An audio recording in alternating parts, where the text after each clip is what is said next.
a team always finds a way to score on us in the last minute of the game.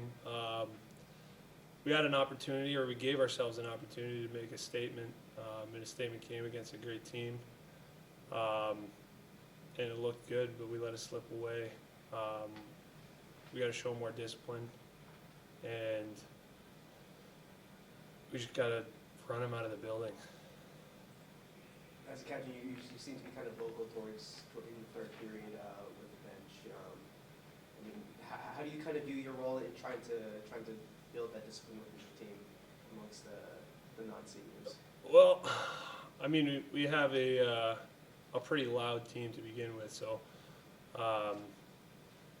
everybody does their own leadership in their own ways. But this game is a game in particular that I have circled on my schedule with the family ties. My brother plays for Quinnipiac. So I'm really emotional in this game. So given that, I'm a little louder on the bench. But I'm just, preaching the same things to the guys the coaches are, same things to the guys that the guys are preaching to the guys. So just another loud voice. How do you make sure that you're not taking the foot off the gas when you guys have a 3-goal lead? We just have to stick to our process, like what we've been doing, what made us successful, and obviously, like, we scored 3 goals on the power play, so it's not like we're gonna stick to our power play, but we just have to stick to what makes us successful in the game and not worry about who we're playing, but what we're taking care of. Some of the stuff you mentioned that you learned from this game that you want to work on, whether it was grinding them out of the building or what have you, what's the process like of working on stuff like that? Well, it's just like mental toughness and work ethic are the two things that attribute to riding somebody out of the building. Is when you're up 2-0 or 3-0, not getting ahead of yourself. Because it's easy to kind of take your foot off the pedal, and like you said, like I said, staying mentally tough is the key to not giving them the momentum back. Do you think you guys kind of let the emotion of the game get with you? I mean, you guys had some pretty significant penalties that cost you guys towards the second and third period there. Yeah, like I said, like discipline was an issue. It's tough. That team knows how to draw calls, but we have to stay disciplined and not give them the opportunity to draw calls from us. How does that affect you guys when the other team is drawing a lot of calls? Well, it's just like when you're barreling down on somebody, you let up a little bit. You don't go at them 100%. That would be the best way to describe it. But other than that, you're still playing all out. You guys don't 18 shots tonight. From a player's perspective, what was tough about the Quinnipiac defense? They're really good at blocking shots. They always have been. They stick to their process. They love to lay out. That was something that helped them down the line. Like a few times, we didn't block shots, and that ended up in the back of our net. So they got a couple lucky bounces as well, which didn't help. But that's it. Yeah, I think that's always expected when we played Quinnipiac. Last year we had 2-1-0 games that were kind of chippy. But I think both teams just compete hard, and that's the outcome of that. We're finishing all our checks, and they're kind of doing the same, and the emotions kind of ran high, and you end up with a lot of penalties and a lot of physicality. Your takeaway from this game, obviously, you started out on top and didn't go your way at the end. Yeah, unfortunately we ended up losing, but it was good to see the power play clicking there at the start. We didn't, I think, have a killer instinct like we should have when we're up 3-0 and then 4-1 again in the second. But I think in the third we could take some positives away. We kind of had our chances to win the game, and unfortunately in the end it didn't go our way. But we look back throughout the game, we did a lot of things good, and I think we got to work on that. Say you didn't think you had a killer instinct. Why do you think that was? I don't know. I think we just took our foot off the gas a little bit. We get up 3-0 and then 4-1 again. Guys kind of relax naturally throughout the game. That's where I think we got to step up. older guys got to kind of take the reins. We've been here before, and send every line over the boards, ready to try to get another goal, step on their throats while they're down.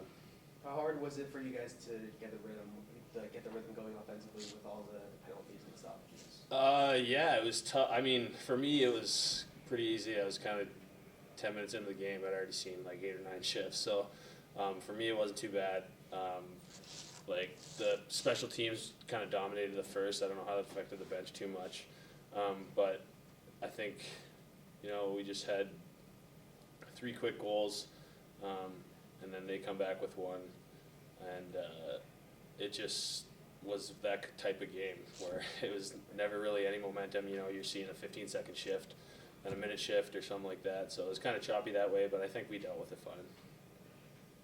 What do you think kind of changed in the discipline for you guys, kind of racking up a lot of penalties in the last 2 periods or so? I think emotions were just running high. It was a tight game. Guys are getting in other guys' faces. They're the same type of team we are, compete hard. And I think just emotions got the better of us on some of the calls. We didn't make smart plays, and that's kind of came back to bite us there at the end and ended up costing us the game. How'd you feel about some of the Quinnipiac players kind of taunting some of the line? Pardon? Some of the Quinnipiac players were kind of taunting some of the fans after the game. Oh, I didn't see it. I mean, if I was getting that, I'd probably be a little upset too, but that's part of the home ice advantage for us. This team struggled to get a single offensive conversion against Quinnipiac last year. What's changed now about this team? I don't know. It was just we just capitalized on our chances tonight. I think it was the first weekend. We got a couple bounces, scored some goals. Whereas in comparison to last year, we kind of struggled to score goals right out of the gate. And I think it took some confidence away from us right away. And then we kind of got that aura about us, like that we couldn't score goals. And then that hurt us, throughout the season, where we thought that's the type of team we were, and we never really got back from that. And this year, we're not really depending on 1 line or 2 lines to score. We're just kind of trying to do it by committee, and so far it's been working out for us. But it would have been nice to get 1 or 2 more tonight. You guys got off to a pretty quick start on the power play. What do you think kind of changed the momentum in the game there? Not staying on top of it and finishing the game. Finish games out when you get the lead like that. You have to have the effort to put it away. They had the effort to come back, and we didn't do the things necessary. Discipline, not blocking shots on their power play, little things. So it was disappointing. Disappointing that we said up 4-1 halfway through the third. We ended up losing the game. There was a cross-checking penalty on Anthony Angelo going into the second period. How do you think that changed the momentum of the game, and how does that show the overall lack of discipline from the team? I know the last call. I don't think it was a great call, but I really don't want to look at a play and say if it was a lack of discipline on Anthony until I actually saw the penalty. There was a lot of calls that were calls and a lot of calls that weren't calls, and a lot of things that happened tonight that I'm not going to really comment on it until I get a chance to see if it was a lack of discipline or if it was just a lack of call. Can you talk about the physicality of tonight's game? Do you have any expectations going into it? No, that was going to be physical. Throughout the course of the night, our physicality went in and out of the game. The more physical we are, the better hockey team we are. But as I said, it's you got to be physical and you got to be smart. In the last penalty that we took was physical, but it was dumb. I think it's about setting the foundation for the season. Guys that take bad penalties, they need to sit games out. Even though we have no healthy bodies, if we have to play 1 less player in a game, those guys need to sit out and watch a game from the crowd. The guys that we've been, we're now 6 games into it. The guys that, have been working hard and doing different things. You got to go back and look in the lineup. I got a couple guys in my mind that I just didn't think that played very well this weekend. And it's about that again. Continue to build that foundation. It's a loss. It's a win last night. Big win last night. Disappointing loss tonight. It's about getting back to work and again, rewarding the guys that do things right. Holding the guys accountable that don't do things right, and get ready for your next opponent, which is Colgate. There was a lot of shifting around of the last 3 lines there in the third period. Was that a product of what you saw out there on the ice this weekend or in tonight's game?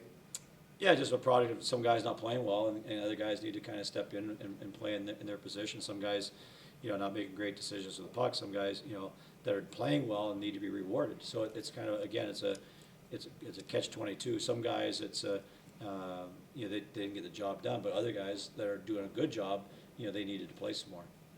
Last time versus Quinnipiac, you lost by only 1 goal. This time, there's a lot more scoring. Did you notice any specific changes between last year's matchups and tonight's? Well, the power plays, this game was a official dominated game. A lot of power plays and a lot of penalty kills.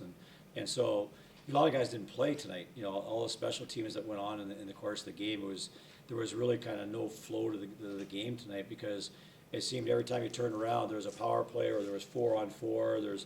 And so certain guys playing special teams, and some guys sat for long periods of time, and that's a product of being early in the year that as a coach, you look out and you try to fit the guys into the right positions. But yeah, it was a product of a special team game, and it was a 7 power plays one way and 6 the other, and you add that up, that's almost half the game is special teams, and probably another 6 minutes is 4-on-4.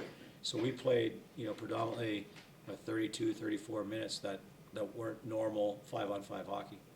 Do you think the fact that this is a younger roster had anything to do with the lack of discipline towards the end of the game tonight? No, it was one of our guys took the penalty, was a junior. He'd been here before, and it was a lack of discipline. I thought our younger guys played well. Go back and watch the tape, but the last penalty is it's a penalty that's 200 feet away from the rink, and that's got to be a teaching moment for our hockey team.